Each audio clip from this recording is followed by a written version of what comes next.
वो अपने देश के लिए जिंदगी न्यौछावर कर देता है। वो कैसे? कि वो सोल्जर है, और सोल्जर ये मतलब सीमा है पाकिस्तान हिंदुस्तान की। वो सोल्जर पाकिस्तान के इंसान को आतंकवादी के रूप में, जवान के रूप में, इंसान के रूप में अंदर नहीं आने देगा, क्योंकि उसका एक भाव है, उसका एक कर्तव्य है, उसका एक कर्म है कि इस जगह से हमारे देश के दुश्मन है, हमारे भाई नहीं हो सकते, वो दुश्मन है। तो उस दुश्मन की नज़र से उसकी छानबीन करने के बाद में उसे 1 मिनट ढीला नहीं करेंगे, बैठ जाएगी, साहब आएंगे, चेक करेंगे, वीजा जो भी आपका कागज कार्रवाई हुई नहीं, जब तक आप नहीं जानेंगे, नहीं मैं जाऊँ, मैं आपको शूट कर दूँ। तो वो क्या हुआ?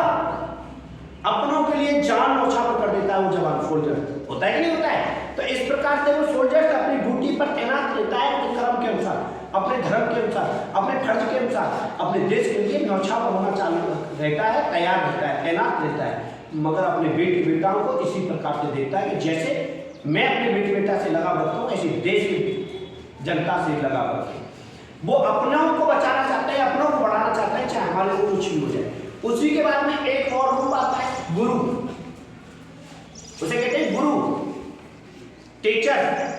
टीचर तो अपने आप में जिंदगी में आप लोगों ने देखा होगा कि कभी भी छोटी क्लास में पढ़ा रहा है चाहे बड़ी क्लास में पढ़ा रहा है, अपनी किताब से, अपने टैलेंट से ओवर अपने बच्चे को पढ़ाना चाहता है। अपना बच्चा कौन है? उसका शिष्य, उसका बेटी बेटा नहीं है, क्या उसका बेटा हो या बेटी हो, उससे भी ज्यादा टीचर बच्चे को पढ़ाना चाहता है। मेरा बच्चा डीएम बने, एसडीएम बने, वो ये नहीं सोचता है कि ये मेरा नहीं है, नहीं, मेरा स्टूडेंट्स है, मेरा छात्र है, मेरा ही तो है, मेरा नाम बड़ा करे। सिर्फ नाम के पीछे उस पर जितनी ताकत होती है, जितनी वो एनर्जी ऊर्जा होती है, पूरी लगा देता है। तो एक तो गुरु होता है जो अपने से बड़ा देखना चाहता है। इसके बाद में एक माँ बाप फर्स्ट नंबर पे आते हैं। माँ बाप कभी भी नहीं चाहते कि मेरा बेटा गरीब रहे, मेरा बेटा गंवार रहे, मेरी बेटी गरीब रहे, मेरा बेटी मतलब पढ़े लिखे नहीं, अशिक्षित हो, शिक्षित रूप में देखना चाहते हैं। और अपने कंधों पर बैठा के बेटी बेटा को अपने सिर से 2 हाथ ऊंचा रखते हैं कि मुझसे भी ऊंची नजर देखें और मुझसे भी ऊंचा हो कदमे और पैसे।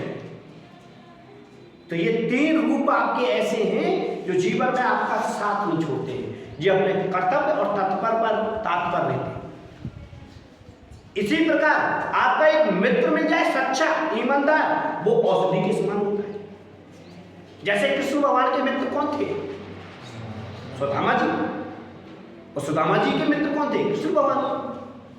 इसी प्रकार रामायण में चले जाओ, उनके भी मित्र थे। तो एक दूसरे के लिए न्यौछावर हो जाते हैं, उन्हीं को तो मित्र कहते हैं। तो मनुष्य के लिए काम आता है। जैसे कि राम भगवान ने सीता माँ वनवास चली गई थी, तो 7 समुद्र पार जो हमारे आज के भी हमें उनको दूसरा देश कहते हैं, अदर देश में जाना है, ठीक है ना। भारत अपना देश हो गया, दूसरे देश में वीजा बनवा लो, दूसरे देश में जा रहा है, विदेश जा रहा है, उसको ही हम लंका कहते हैं पली तरफ। इस तरीका से 7 समुद्र पार है। तो उन्होंने अपनी सीता के साथ साथ में उनके लिए, सीता माँ के लिए रात दिन कर दी, उन्हें ढूंढने के लिए, बचाने के लिए, उन्हें लाने के लिए उनके साथ में कितने वफादार मित्र हैं। शिष्य के रूप में हनुमान जी थे, बेटा के रूप में हनुमान जी थे, मित्र के रूप में हनुमान जी थे, और उनके साथ में सुग्रीव बाली एक मित्र के रूप में आई, ठीक है ना। इस प्रकार से उनके साथ में जामवंत जी भी आए, ठीक है ना। और उनके साथ में सभी मित्र मंडली, हनुमान जी की जितनी भी सेना थी वो सब मिलकर के उनके, तो वो मित्र ही तो थे, वो सहपाठी तो थे, वो सहयोगकर्ता ही तो थे। उन्होंने रातों दिन नहीं कर दी। तो ऐसे मित्र से साथ में निभाना चाहिए ये जीवन का। तभी तो कहा है उन्होंने कि मनुष्य वही मनुष्य है जो मनुष्य के लिए मरे, वही मनुष्य है जो मनुष्य के लिए मरे।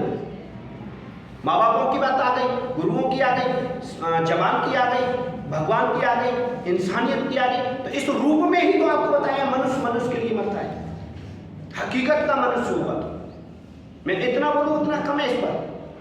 तो आप लोग अपने आप में अब अपने कर्तव्य पर तुम हो जाओ, कर्तव्य निष्ठ हो जाए।